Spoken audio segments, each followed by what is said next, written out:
In the late 80s, there was a war going on in Guatemala in which lots of people were killed.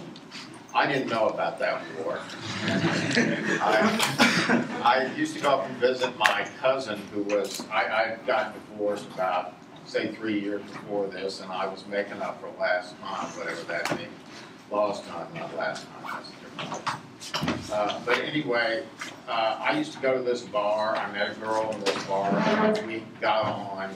And she asked me if I would like to come to visit her. This I was teaching in Hampton, Sydney, this period, because it was she said it's the best party in Central America. And for some reason, I was attracted to go for just that reason. So it went from Christmas to New Year's, and I find a flight, I get over there. I get a letter from the State Department saying, don't go to Guatemala. So, but I just sort of threw that aside. And I also arrived with very little money, thinking that she would probably take care of me. And so she picked me up at the station. I noticed a certain change in her demeanor. After about 3 days, I realized that I couldn't stay there, and she felt the same way about me. Anytime I talked to some other girl, she just got really frosty. And so now I had $8 left, 10 days to live in this place where I was. Now I'm going to tell you, it's still the case that Guatemala City is one of the true dens of iniquity in the whole world. But I wasn't there. That's where I flew into. I went to a place, it's one of the most beautiful, it's got to be one of the most beautiful places on earth. It's high in whatever mountain range that is. It's Andes. Is it? I thought it was the Rocky Mountains. It comes down right through. Continental shift comes down. And there were these two volcanoes there, and there was this beautiful lake. It was 40 miles long and 20 miles wide, and it was a quarter mile deep. That's pretty deep for a lake. And when I got there, I remember looking at it and saying, God, this is beautiful. There were no bugs, no flies, didn't see any cockroaches. I didn't see, it was just wonderful. So here I am, I'm thrown out, I have $8, I have my plane ticket in my shoe. I've lost my shirt somewhere. And I'm sitting on the shore of this lake looking out, and this guy came up to me, and he looked like a hippie from the days when I was a hippie, but I wasn't a hippie anymore. And he said that something like, why so blue? Or something like that. And he gave me a hit off this doobie that completely changed my whole frame of mind. I have never felt that good. And then he said, look, you should stay where I stay. And where he stayed cost 40 cents a night. And it was a place, you would think it would be like a stinking dump. But what it was were just like you went up to your room, and it was paint on the inside and the outside blue, and the air could go through it. The sheets were clean. The shower was outside in a little box. I thought it was great. It cost 40 cents a night.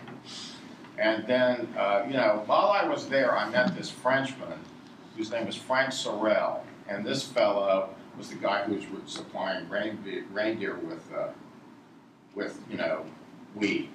And Frank took a liking to me. He was an Alsatian. Does anybody know what an Alsatian is?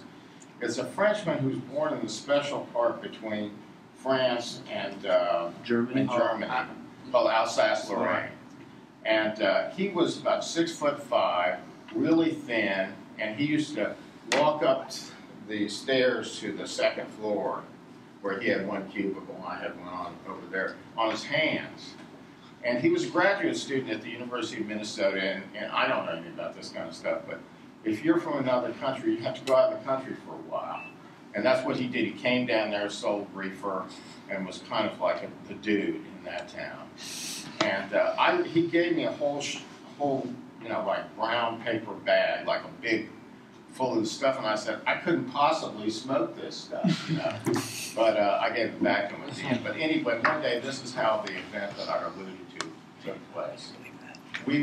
He asked me if I wanted to go up and see this waterfall. This waterfall was about, I'd say it was high, a very steep path, and it was probably about 2 miles away. And I forgot to mention that I had torn my lateral meniscus in my knees. Anybody ever had that happen to them? And so the doctor said, and you shouldn't go to that part of Guatemala because, you know, you won't be able to walk around. And I just would buy, Rome was like $1 for a fifth, so I would buy that and treat myself medically and so forth. And so we're walking up there, and I'm not making too much time. And there appears on our right a coffee plantation with a I'm guessing 72 Ford truck parked right next to it. And Frank goes over like this. He goes over, opens the door, looks in the glove compartment, picks up stuff, and I'm thinking, what the fuck is he doing? And this man came running out of the coffee plantation where I could see a lot of figures working back in there. And he said, what are you doing, you goddamn German? He said that in a Texas accent. I was married to a Texan, so I know what I'm talking about. And this guy was really, really short, really, really fat. I found out later his name was Wally. And he had a machete with him. And he ran up to Frank, was really tall, as I said, like tall like that man. And you know, this is what Frank said. You little bastard, get the fuck out of here, you know, I beat the shit out of you. That's what he said to him. And so Wally turned around and said in Mayan, which I didn't know, but he said, stone them. And so out come, I mean, a whole lot of people with rocks. And they're carrying them, and they're really happy not to be working that plantation. Well, Frank, you know, he took off. He left me there. And oh, by the way, when he was pushing this guy around, I went over and I said, hey, this guy's a lot older and smaller than you. That's what I said. That's what saved my life. Frank went, and I got hit by a rock in my face and a rock on my chest, and I just stood there thinking, you know, if this is it, I want to see it happen. You know, and that could have been, you know, I hit a reefer, could have been some alcohol, could have just been my natural stupidity. But this man, who I didn't even notice, came. He spoke English. He was turned out his name was Bailey. He was half Irish and half Mexican.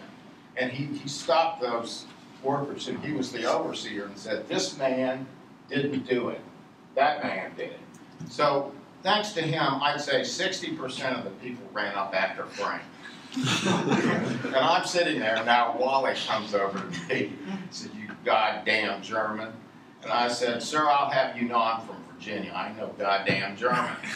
Nothing wrong with being a goddamn German, but in this particular situation, you get it? And he came over and I didn't have my shirt, you may remember. He hit me in the stomach, not with the blade, with the flat of the blade. And, you know, I said, okay, that's enough of that. And he just, first of all, here's what he wanted to know. He said, who was that German? I said, I don't know who he is.